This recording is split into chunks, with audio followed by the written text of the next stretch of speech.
Hi guys, it's Frankie from Frankie Tech. Good to see you guys again, and I'm here at the Forest in Mongkok, quickly becoming one of my favorite unboxing spots for street tech. And now this ain't a Xiaomi phone, this is something else you guys have been requesting. That's right, I'm looking today at the Vivo IQOO Neo. Oh yeah, there it is, and your first look on Frankie Tech of the Vivo IQOO Neo. There we go, boom. As you requested. Now, I'll be completely honest, guys, I was a bit nervous and, I'm still kind of hesitant about checking out this phone. Not about Google Apps, though. My guy has assured me, and shout out to Lampo, he has assured me that Google Apps are going to be completely fine to download on this phone. But the other main thing that I was, just a little bit down on this phone about was the processor. And this phone, though, brings up a very interesting question, which is, are you better off getting a mid-range chip, a mid-range 2019 chip, or are you better off getting a flagship processor from 2018? And that's exactly what this is running right here. And I want to show you guys the version that I got. Let's go back here. Okay, that's not control center. There we go.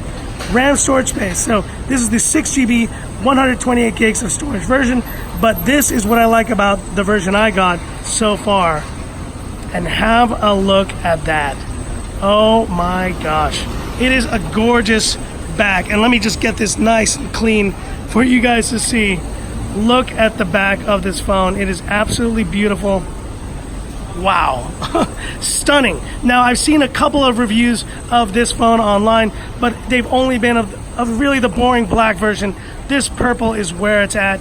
And the Vivo IQOO I've reviewed actually earlier this year, and it was a great performer. It had the Snapdragon 855. It was one of the first phones to have it. It had amazing battery life. It was the king of my battery drain test for a long period of time.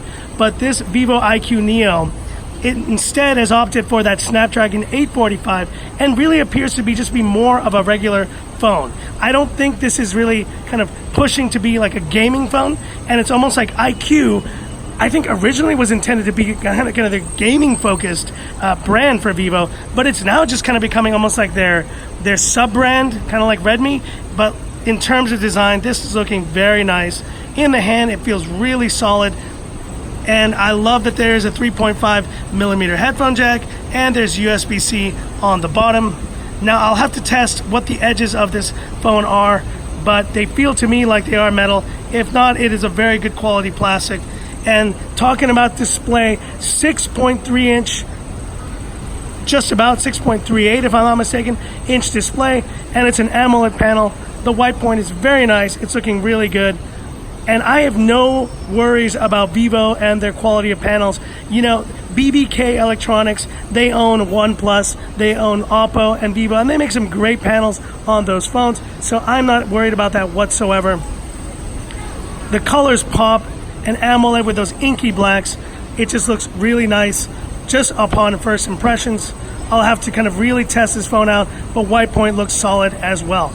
Now, this is the negative. This is the part that I was really concerned about, is the performance aspect of this phone, and this is running the Snapdragon 845. Now, this is what I really want to answer, is a mid-range chip from this year better than a flagship chip from last year? And there's still a couple of phones out there that are using the Snapdragon 845 today. We're talking about the Pixel 3 XL. We're talking about the Galaxy Note 9. You go and pick up a Galaxy Note 9 right now, it costs, 5,000 or 6,000 Hong Kong dollars. It costs, $800. It costs a lot. And the Pixel 3 XL is just way overpriced for what it's offering. But right now, this Vivo IQOO can be had for around 1799 yuan. And it is a really good deal. So I think what Vivo is trying to opt for here is just using the previous generation chip. And I was thinking about it this morning. What are the pros and cons of having a previous gen chip? One of the pros is obviously the Geekbench scores on this are going to be much faster. It's going to be performing really well. And I think initial performance feels really fluid, really solid. But it's more of those AI features, more of those camera features that start kind of getting missed out, and also longevity in terms of software updates. So this phone will have less software updates in terms of Android than a very new chip. But at the same time, I'll have to put it through its paces and test out to see if the Snapdragon 845 in this phone is a deal breaker And if you're just better off picking up a Xiaomi Mi 9 with the latest Snapdragon 855 for just a little bit more.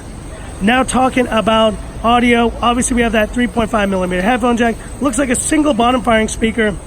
Now I did not mention the notch, but I'll say this notch, I don't like it as much, but at least it's a little bit better than the one on the Nova 5 Pro, which I have since gotten rid of. So long, Nova 5 Pro. This phone will be able to run Google Apps, and I will be confirming that in a community post very soon. And last but not least, let's talk about the camera. Triple camera setup on the Mac here. I think it's one of the weaker parts of this phone. 12 megapixel shooter. Let's take a quick photo here. Classic Frankie Tech camera shot in 3, 2, 1. Boom. All right, let's have a look. And okay, and there's some tourists coming by. Have a good time in Hong Kong. Okay, let's have a look here at the shot. And it looks pretty solid. A lot of good detail there. Now it is a bit overcast here in Hong Kong. Dynamic range seems pretty spot on. Considering the conditions right now, I'm fairly impressed, but I'll need to put this phone through its paces and really test it out. I've heard that the low light on this phone is probably not the best, but stay tuned for that, guys. I will be doing that completely. But let's look at one last time here at the back. This beautiful purple version that I got. I'm so glad I did. Let me kind of wipe it down one last time for you guys to see. And we'll just ignore the random people going by. And there it is. Look at that shot. What a beauty. What a beauty. Anyways, that's it for your initial look here on Frankie Tech of the Vivo IQOO. And that's it for this video. If you liked it, give me that thumbs up. And if you love the content of Frankie Tech, subscribe to the channel. Hit the bell icon for future updates. So I'll be putting this phone through its paces and wanting to let you guys know also, all my UK fans, all my UK subscribers, I will be coming to the UK. Yes, that was me I was talking about, and I will be there next Saturday. I will be flying out to jolly old England, and I will be spending time, actually not in London too much. I'm actually going to be spending time in Devon, in the southern part of England, in the countryside. I'm very excited about that trip. My sister lives out there. And, well, they have a home out there, so we're going to be spending some time with them. And I'm very excited to bring a couple of these phones to do some testing in probably some of the most beautiful locations that you can be in. Very excited, so stay tuned for that. But anyways, that's it for this video. Thanks for watching, guys. And this is where I leave you by saying, this is Frankie Tech signing off. Have a good one. Snapdragon 845. Oh, that's one way to differentiate.